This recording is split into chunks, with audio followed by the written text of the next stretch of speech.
Transition awareness breathing. Feeling grounded for both children and parents is essential for healthy living and learning. Join Eartha Powell on this series for tips and tools for creating a harmonious environment for learning. Transition awareness breathing will help you and your child find an individualized path to tackle change, promote lifelong learning, and discover new approaches to calmness. Hi, it's that time of year again. We can't say it snuck up on us because it's here. All the holiday decorations. And yet, we are faced with so many things that seems to bombard our everyday life. But sometimes, as we're trying to put everything together, it just seems to tighten a ratchet of stress. And maybe the stress is really not that necessary. And we're trying to do our best. Do you feel like that sometimes? And then we speed off and try to get everything done at once. When, actually, back in the corner of our mind, we would like to be somewhere, maybe soaking in the sun and slowing down time. We have children, maybe nephews, nieces, grandchildren, and they too also want to be somewhere. Maybe it's different. But how can we bring this all together? May I suggest that as we approach this season, however you celebrate it, let's explore the common things that can help decrease the retching up of stress and the feeling of running around like a race car out of control. Remember, what is really important? What are you really trying to do in this holiday season? First, I would like to thank you for joining me in Transition Awareness Breathing Podcast. This is Eartha. And I would like to thank Web Talk Radio for allowing me to have a platform to bring Transition Awareness Breathing Podcast to you. As always, I'd like to thank my producers, Mary Lou and Sam, for making Transition Awareness Breathing Podcast available to you wherever you are at. Now, let's get started. So, as you're walking around and you're putting your mask on, please put your mask on. Or you're surfing the internet, finding things, special things. What are we really trying to do? We're trying, may I suggest, to keep some sense of normalcy. What is normal? I think it's changing, you guys. I think the normal, what we used to know, is evolving into something new. But what I think is not new, because we are social beings, is the sense that someone cares. We buy gifts or we make special meals to celebrate special events. And do you take a minute and you look at the people's faces at your guest table? Or when you give gifts, how does that make you feel? Okay, so this year's going to be different. It's going to be different. It doesn't mean it has to end. It means that we can pull from our creativity and celebrate and enjoy the feeling of giving,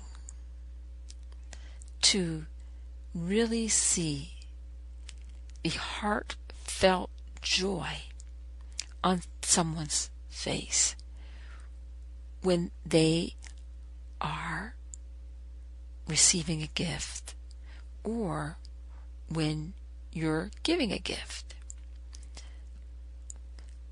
The gift is the tool to the behavior. What we're looking for is the experience, the memory. And sometimes those things you can't find in the store. How do you feel when you really are looking for a very special gift and, oh my goodness, it's all sold out, you can't find it anywhere? What are you going to do? What are you going to get? Well, maybe the hunt, the search for that very special gift turned out to be the most stressful, aggravating, frustrating time that you have ever experienced. And in the back of your mind, because you care for that person and you're very persistent, you feel let down. You feel deflated. Because you wanted to see the joy, the happiness, the sense of appreciation on that special person's face. And you got to admit, when you see that on someone's face, you get something out of it. So maybe you were really looking to get something out of giving that gift. I mean, it's normal, it's real. But if we look at how can we continue to be inspiring these positive feelings during these times, in spite of the pandemic, in spite of all the other noise that's going on in our social dilemmas? Have you thought about what's really important? Take a moment. We've been talking about breathing and meditation and imagery and music. Now let's put it all together. You know, the day after Thanksgiving is always the Black Friday. Prices are cut really, really inexpensive. You can really get good bargains. But what really is going on is what we're trying to do is get something that is a good bargain. But what if we took a moment and had a special day? Maybe we can call it a thoughtful day. And we made a thoughtful moment. Maybe we could get some different herbs, rosemary, thyme, ginger, cinnamon, and put them in a bowl or something. Maybe we could get like a candle. Turn out all the lights. Light the candles. A couple of candles. Let the aroma just fragrant the area where you're at, your home. And maybe instead of allowing ourselves to be wretched by our environment, we take a moment and talk with the people in our lives.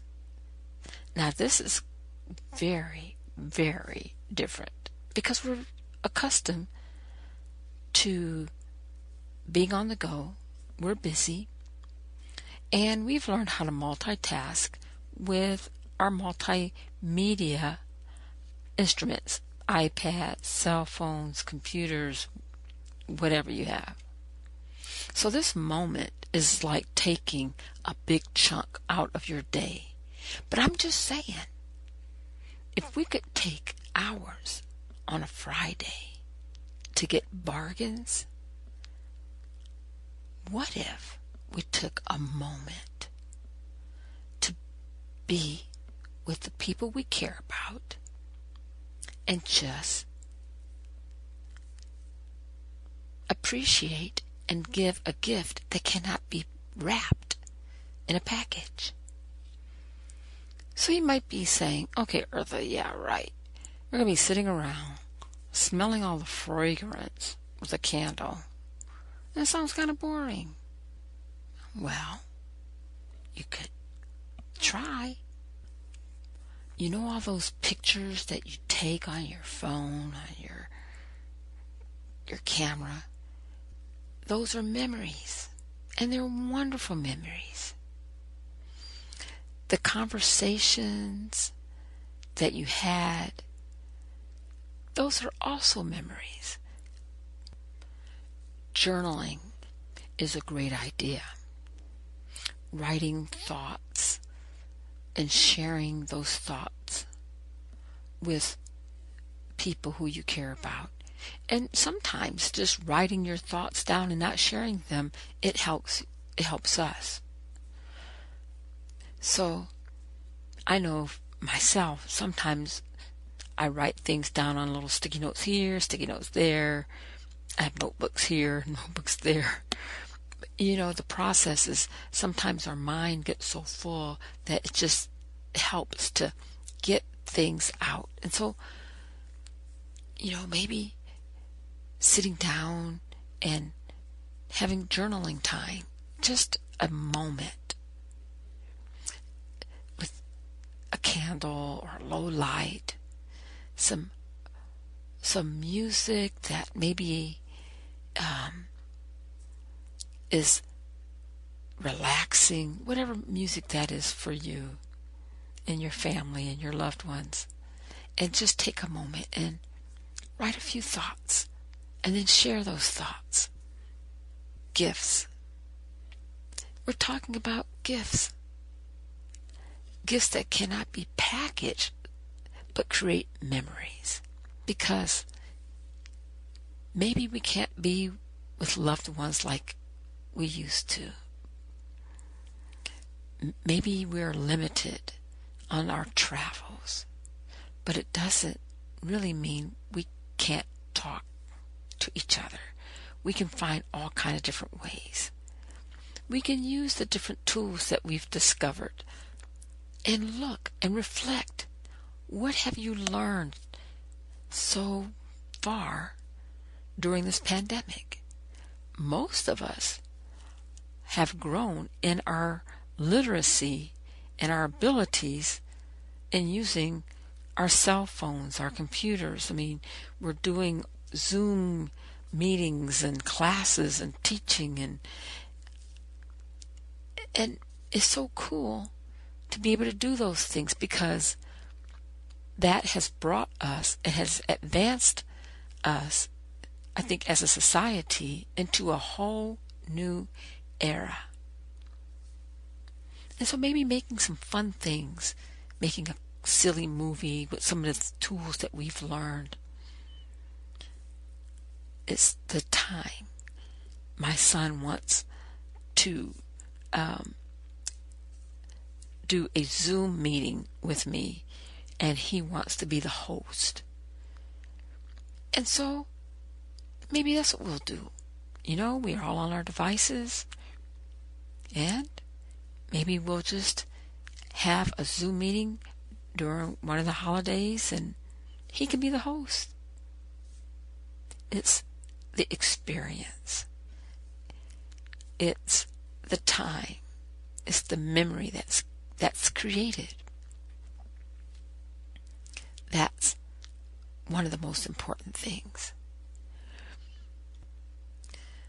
Another suggestion that, now this not everybody can do, but I'm just going to provide some suggestions, is, you could, together with your loved ones, put a meal together or a dessert together.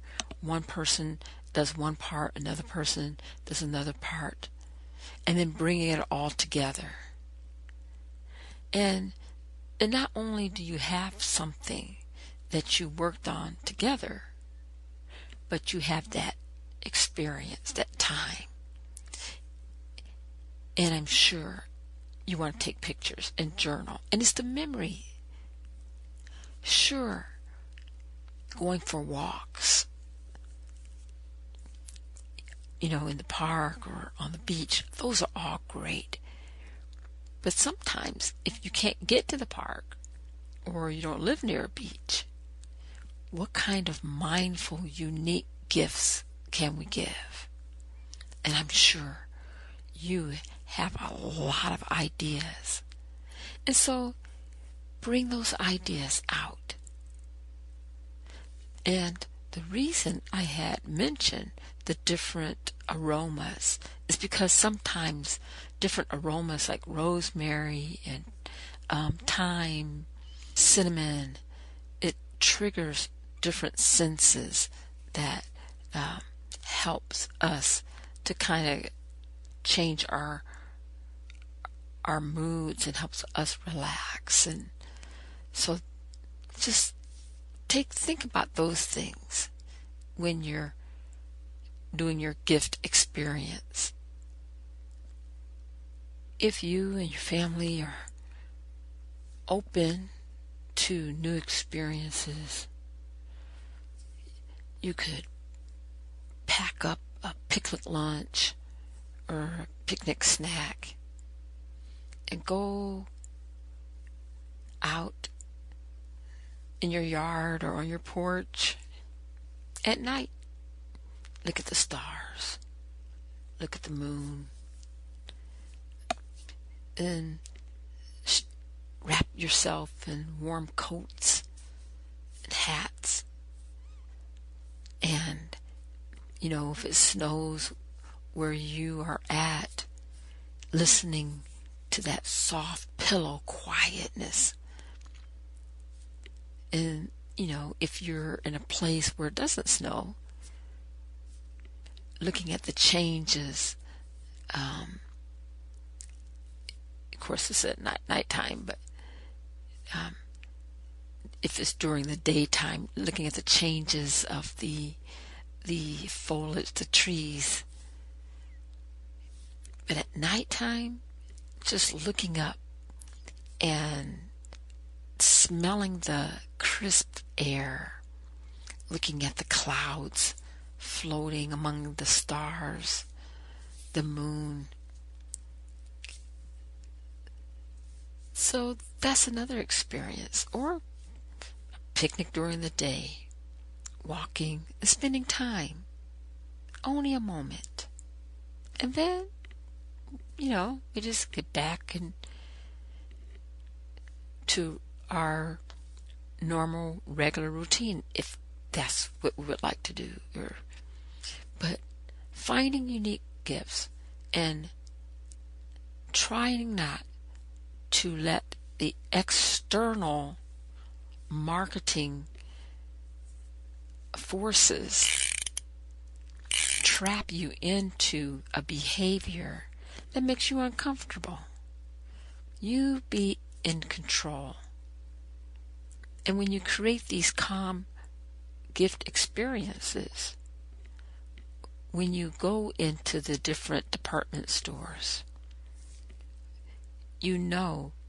okay, I'm getting this gift and I want to create a gift experience. But hopefully that that's not the end-all thing.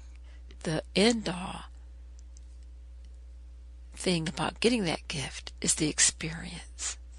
And so if you don't find that special birthday gift or that special holiday gift, whatever it is, it's not so frustrating and aggravating, and you're not deflated because you have a plan B, because you're thinking about the experience and the joy and the happiness that you want to create. So sometimes less is more. And that might be a challenge. That's something new. But this whole year has been new. So this is a good time to do something outside the ordinary. I mean, why not? I would like to thank you for being patient and listening to Transition Awareness Breathing podcast as we continue through the season. I hope that maybe it helps you, maybe one thing, and you come away with an idea or a suggestion that you can take to you and your family. My students, before we took our Thanksgiving break, I had them listen to some mindful music, and they had them draw pictures of what they're thankful for. And each one of them, they drew whatever was important to them. And I told them, now, the next part is go share that with your family. So, as you're working on what your plans are, take something special that you're going to share, and maybe something that you don't have to buy, something that's a part of you. So, thank you so much again, and I look forward to talking to you next time in Transition Awareness Breathing Podcast. Have a great week. Be sure and pick up a copy of Eartha's new book, Tab Mindfulness, Awareness and Coloring Activities in a Pandemic World. It's not just an ordinary coloring book. It features 23 illustrations to stimulate thought, relaxation, and creativity for anyone between the ages of 4 and 94. Increase your positive self-talk energy, unlock new creative paths, transform your time once or twice a week to create beautiful art while strengthening confidence, building positive self-talk, and sensitize self-awareness. Tab Mindfulness, Awareness and Coloring Activities in a Pandemic World. It's available now at Amazon.com.